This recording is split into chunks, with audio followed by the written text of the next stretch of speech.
wargi anu mulia, mangga ayeuna waktosna ngabandungan pidangan carita Sunda dina judul Jaka Lalana.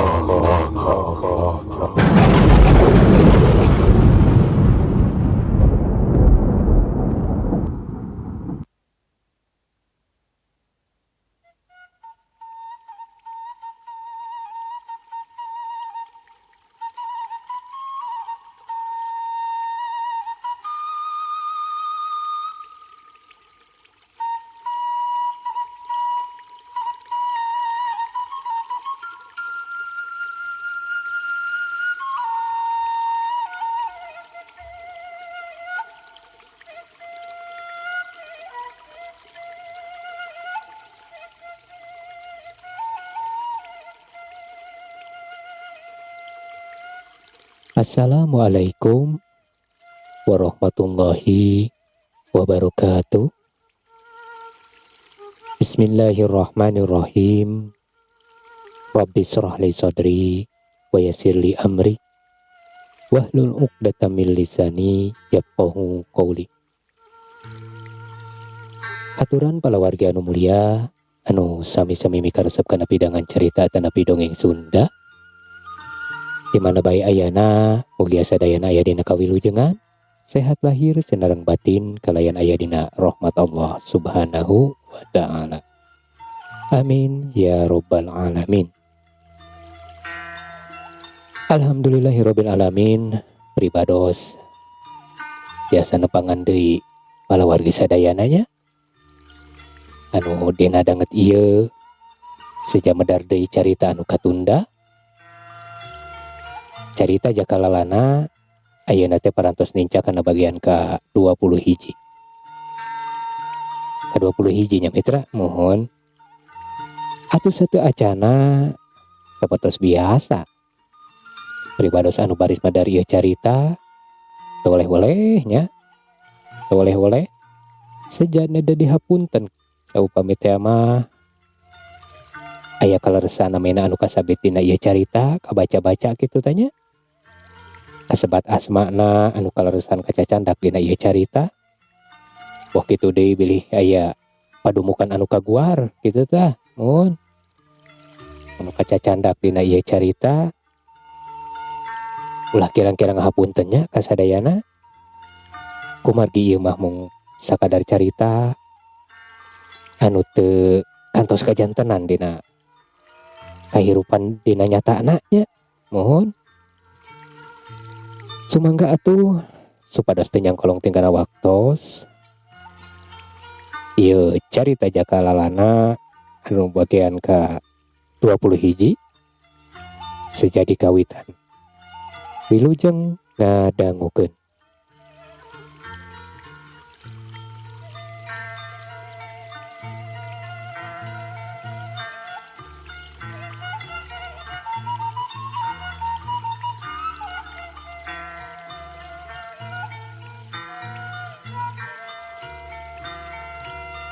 Harita teh aya ku kebenaran pisan, nya kebenaran teh dina mangsa harita teh cunduk waktuna pikeun bah pertala seba nyawa manusia ka anu munggaran ka Nyai Ratu Gendis hinis.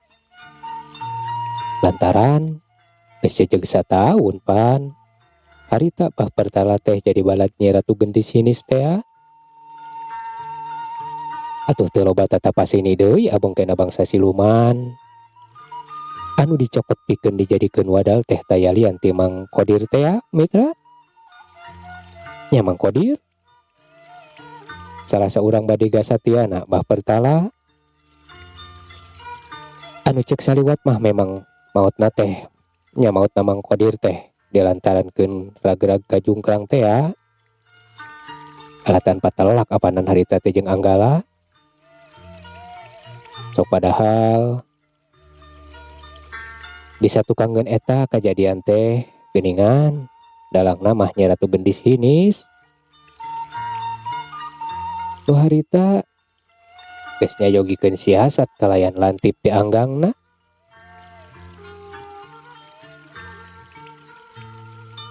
Harita teh sebenarnya nalika mangkodir nyingkahan tangkal nu dek itu burukna teh awakna sejadi pengkolkeun ku Nya Ratu Gendis hinis teh anu harita jirimna teu katempo. Atuh kusabab kitu awak mangkodir akhirna digebruskeun ka Jungkrang anu memang harita teh teu langsung kejeret kana dasar Jungkrang teh dilantarankeun nyangsang teh panan alatan pingping naka tiir ku Pancu. Jeung deui sabenerna nalika mangkodir nyangsang dina gawir kalayan sejadek ditulungan ku Anggala teh harita teh nyawana geus papisah tina raga badagna kalayan disabet ku Nya Ratu Gendis hinis jadina ku cara demit.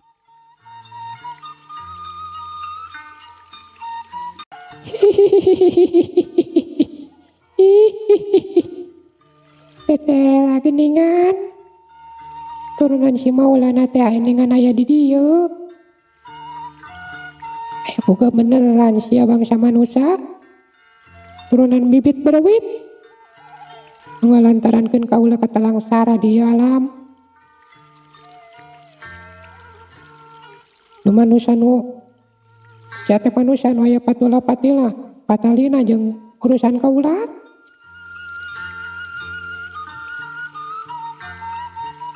Pokna Nya Ratu Gendis hinis nu beungeut nama ngrupakeun Nyi Warsini teh kalayan awakna mah masih mangrupa orai gede nu palebah buntutna dipake ngabeulitan suku Kang Ishak. Nya Ratu Gendis hinis matana mencorong seukeut bangun anu ceceubna keranan ka Anggala teh.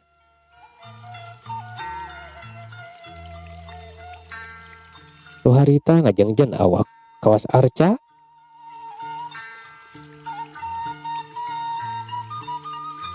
suruwu hiu. Nya Ratu Gendis hinis ujug-ujug nyebrut cepet nakeranan kalayan dibarengan ku amarah anu kacida rongkahna. Nenjo Anggala teh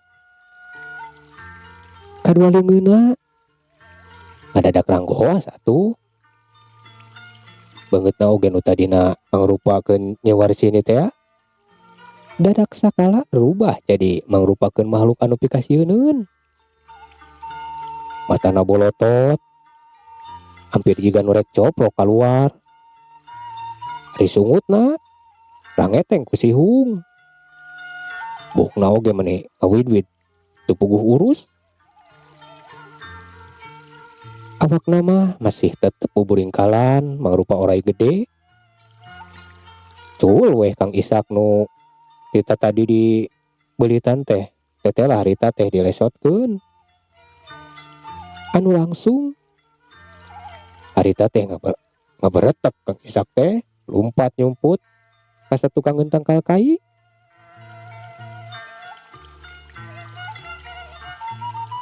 Nya Ratu Gendis hinis harita perhatianana sasat keur dipuseukeun ka Anggala. Nu harita keur diarah pikeun ditarajang.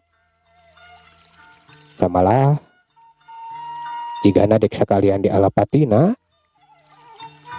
lantaran ya memang jika kacida ceceubna atuh Nya Ratu Gendis hinis teh sok sanajan kekuatan silumanna tacan pulih sapinuhna kalayan wujudna oge can sampurna pulih.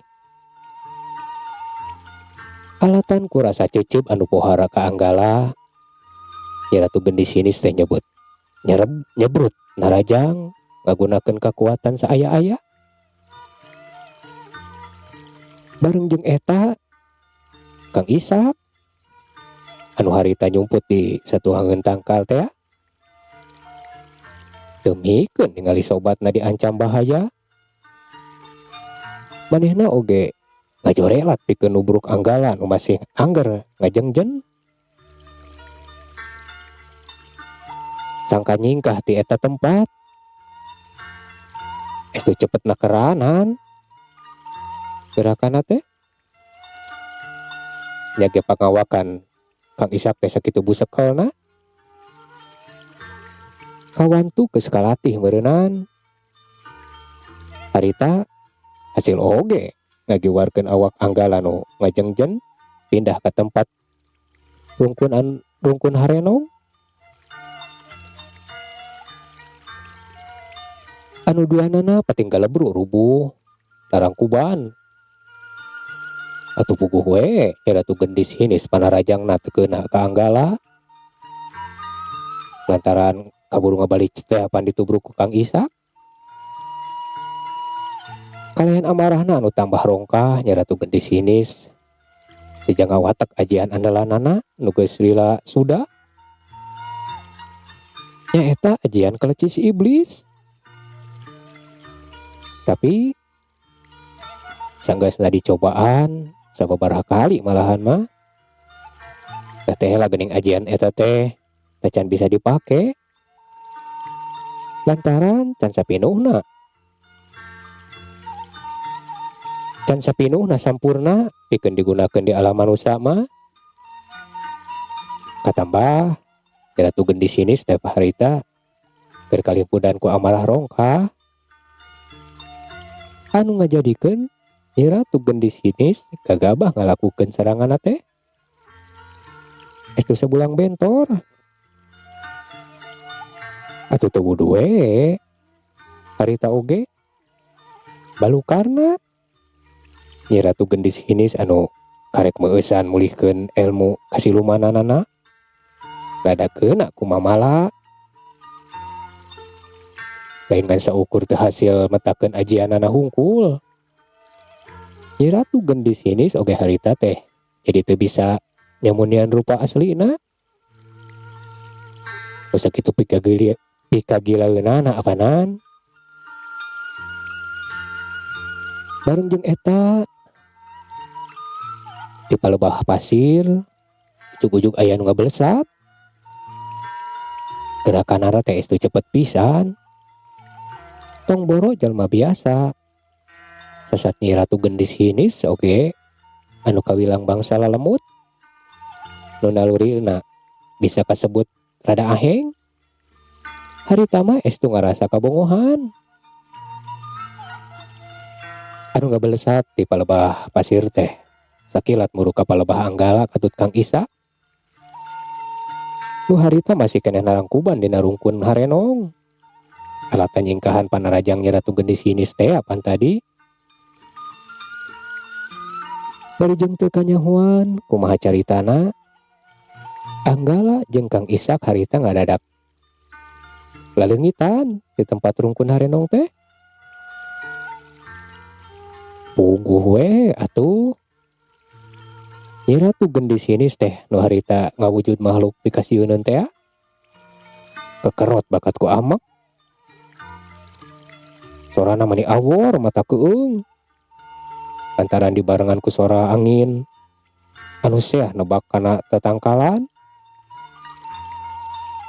kana daun-daun anu aya di eta patempatan.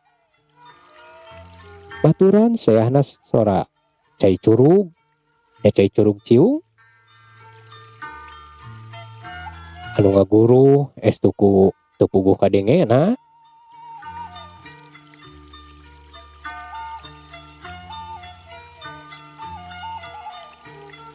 Cag ayeuna urang tunda heula kaayaan Nyi Ratu Gendis hinis di nu keur amek-amekan di Curug Ciu.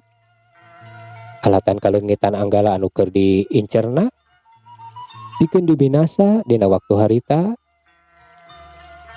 Anu ngadadak leungit pan tanpa lebih ilang tanpa karana.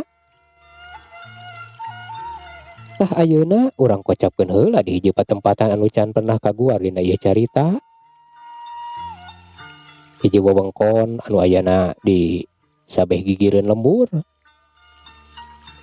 Tempatna rada nyingkur tapi katara resik. Jaga bisa kasebut leutik mun teh mah disebut lembur. Tapi oge bisa kasebut lega mun disebut patempatan anu dipipiga ku jalma saurang mah. Eta patepatan teh rada anggang ti kelemburan. Banguna nu bogana hayang lalugina tur jongjon. Sangkan taya anu ngaganggu. Di sakuriling bungkingna dipager ku sareksik.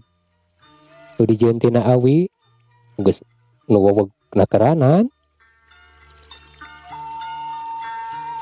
Di jerona aya sababaraha wangunan imah nya imah panggung nu dijieun tina bilik. Kalayan luhurna disaungan ku hateup. Buruanana anu mangrupa taneuh nu geus lidag jeung katara leucir. Rada lega oge eta buruan teh. Atuh di palebah-lebakna nu pernahna aya di sahandapeun eta buruan nu mangrupa lapangan teh. Aya kulah atawa balong anu hampir sarua gedena jeung buruan anu mangrupa lapang nu leucir teh tadi. Ngaso heula mitra ngaso nya urang. Kalau teh laci kopi.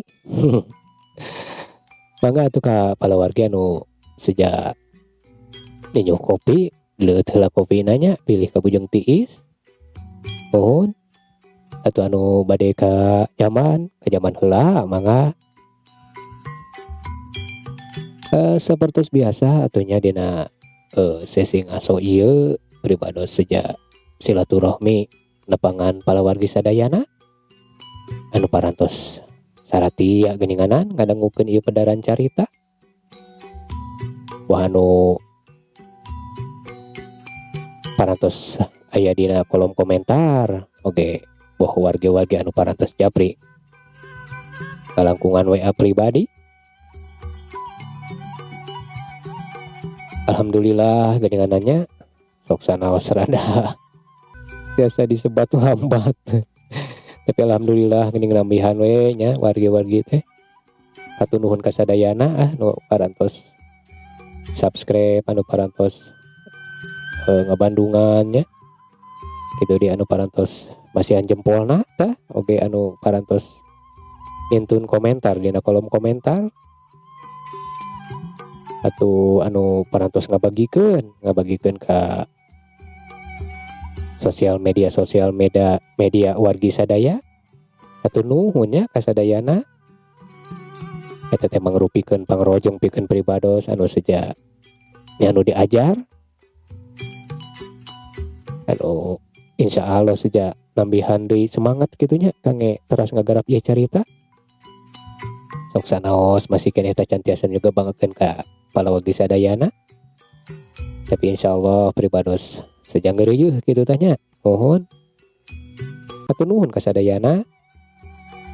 Mugi atuh sadaya kasayan palawargi sadaya masing di entosanya ku Allah Subhanahu wa taala ku mangrupi kasayan anu langkung ageng deui tangtosna. Mohon amin ya rabbal alamin. Atuh anu seja ditepangan ku pribados dina danget ieu wargi-wargi teh nya terutama anu parantos lebet kana komentar. Anu kahiji pribados seja nepangan Kang Ade Sukarna anu linggih di Cicadas. Mohon salam baktos Kang Ade. Mugi araya dina kawilujengan. Lajeng ka Kang Mariana Yana, Kang Yana anu linggih di Rengas Dengklok Karawang. Salam baktos mugi araya dina kawilujengan. Lajeng ka Kang Dego Cimerang linggihna di Purwakarta saurna teh. Salam baktosnya Kang Dego atur nuhun kana pangrojongna. Lajeng ka Kang Iim Ruhimat anu linggih di Tasikmalaya. Puntennya Kang Iim dipayun teh sanes Kang Iim Ruhimat, Kang Iim Ruhimat. Salam baktos Kang Iim mugi araya dina kawilujengan. Lajeng ka Kang Haris Arisandi anu linggih di Sukabumi. Salam baktos oge ti pribados kitu deui ka Kang Yaya Subrata ieu duka di mana linggihna atuh nuhun Kang Yaya. Mugi area dina kawilujengan Kang Yaya sakeluarganya. Salam baktos ti pribados atuh nuhun kana pangrojongna parantos hadir dina komentar. Lajeng ka saderek Egi di Cijerah anu teu oleh manco cenah geuning nya. Atur nuhun tukang Egi.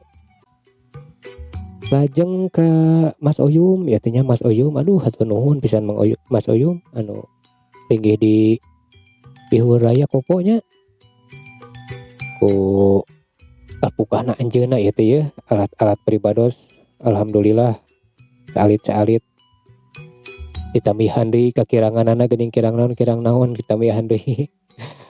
Hatur nuhun Mas Oyum anu parantos sejakna Allah ngabantosan pribados terutama dina perkawis teknis ieu teh. Nuhun mugi atuh kasayan Mas Oyum masing digentos ku kasayan anu langkung ageng di ku Allah Subhanahu wa taala nya Mas. Aduh hatur nuhun pisan nya. Lajeng ka Kang Ius nuling di Batu Jajar. Salam baktos Kang Ius. Saterasna oge ka Kang Rahmat, saderek Paujan, saderek Sahrul, saderek Samsul, saderek Mang Ade Endang, saderek Ules nya Mang Ules. Sadayana nu lalinggih di Kampung Jenggung Cianjur. Mohon orang Jenggung. Salam baktos ti pribados. Atuh teu hilap ka para sepuhna oge kepala wargi-wargi sadayana anu area di Kampung Jenggung terutamanya mugi area dina kawilujengan. Sehat lahir sanerang batinna hatur nuhun kana sagarupi perhatosanana oge pangrojongna kasadayana kumnya anu teu kasebat punten dina ieu sesi mugi kapayuna tiasa di absennya. Saurang-saurangna mangga anu bali bade di absen lebet kana kolom komentar insyaallah ku pribadosna mungkin dibacakeun nya. Nuhun. Mangga urang lajengkeun di mitra.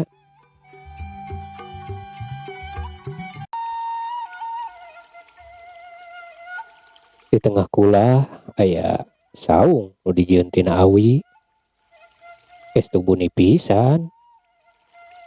Kawasna eta saung teh paranti kacai. Nu di jerona aya pancuran. Anu caina teh ngocor. Ngagolontor kawas anu taya saatna. Ari jalan pikeun meuntas ka eta saung teh. Anu aya pancuranana teh mangrupa cukang nu dijieun tina awi.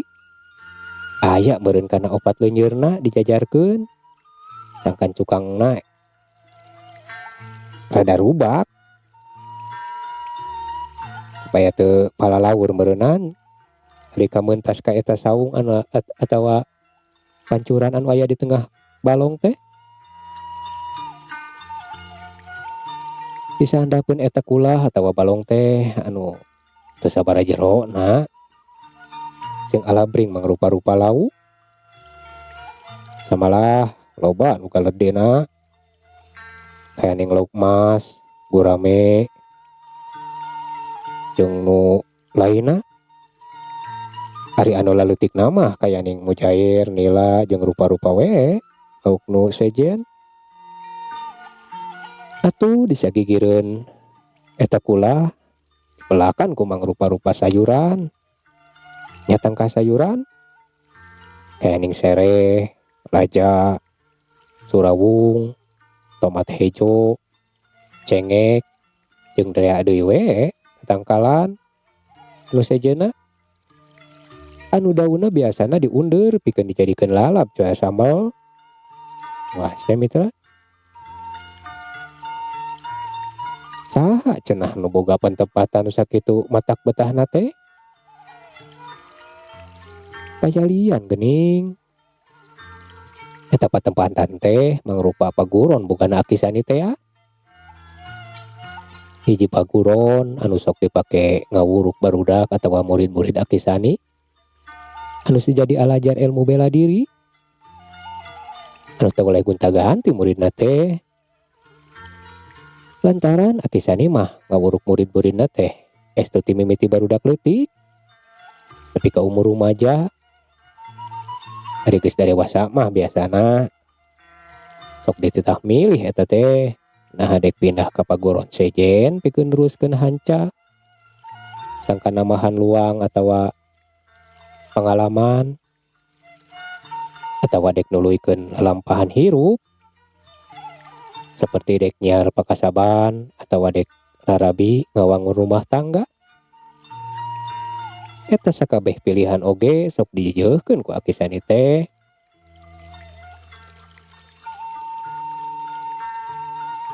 Ya oge sababaraha urang di antarana anu tumetep di Akisani teh ulah kitu we kebantu sagawe-gawe.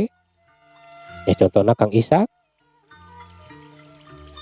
babantu sagawe-gawe pikeun ngurus tatanen bogana Akisani. Anu kawilang rada lega oge lahan sawah atawa kebonna teh. Ditambah deui ku ingon-ingon kayaning domba yang geus puguh ari hayam mah. Ku kebeneranna teh Akisani teh teu ngabogaan anak atawa turunan pisan. Mata kitu we ngurus barudak teh lain sapati-pati ngamalkeun ilmu pangabisana hungkul. Tapi estu saja bati ikhlas lillahi ta'ala teh. Akisani mah resep ngurus budak. Dididik nepi ka dijenengkeunana.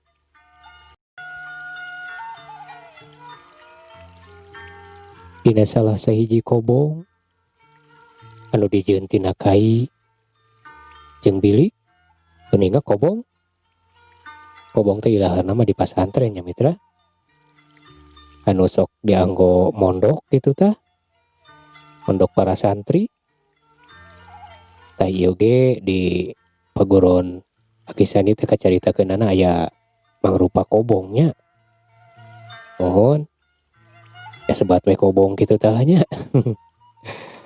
Mohon eta kobong teh dijieun tina kai jeung bilik anu nya di wewengkon eta paguron bogana Akisani teh ya. Harita Akisani kabireungeuh keur namprak sila sabari udud daun kawung. Estu tegepna kerahanan. Sabari sasakali uyup cai enteh tina muk panci. Muk panci kelir belang geuninganan. Kelir belang pulas hejo bodas. Di hareupeunana aya dua urang nu keur ngagaloler. Pareureum bangun anu teu berana kerahanan.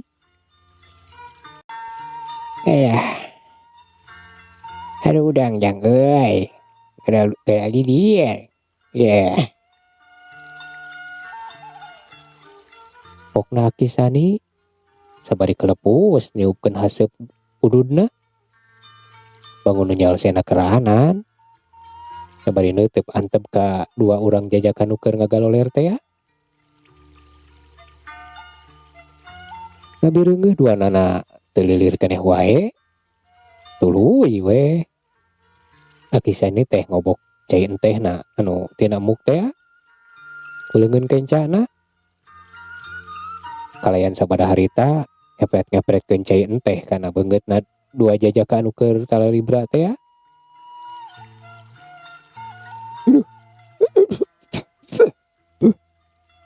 Kemana eta siluman teh? Aduh. Digana. Aduh. Kemana siluman? Kemana siluman jigna? Geus yang euy, istighfar euy. Istighfar urang mah. Udang teh anggala.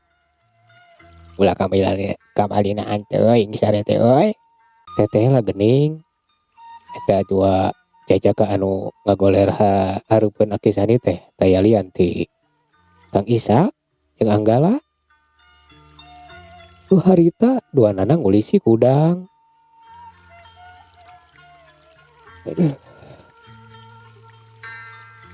Aduh. Aki. Nah teh kunaon geuning? Aduh.